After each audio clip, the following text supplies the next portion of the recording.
রাজনৈতিক দলগুলোর সঙ্গে দ্বিতীয় দফায় সংলাপে বসছে জাতীয় ঐকমত্য কমিশন। বিকেল 4:30টায় ফরেন সার্ভিস একাডেমিতে এই সংলাপ অনুষ্ঠিত হবে।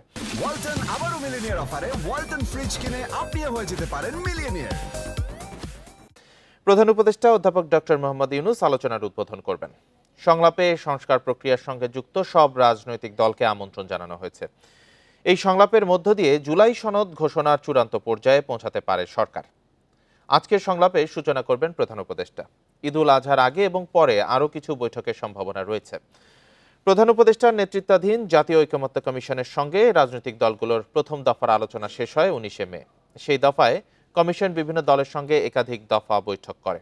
লক্ষ্য অন্তর্বর্তী সরকারের নেয়া রাষ্ট্র সংস্কার উদ্যোগ নিয়ে জাতীয় ঐকমত্য গড়ে তোলা। এদিকে কমিশনের সঙ্গে বৈঠক ঘিরে খুব বেশি অগ্রগতির আশা দেখছে না বিএনপি।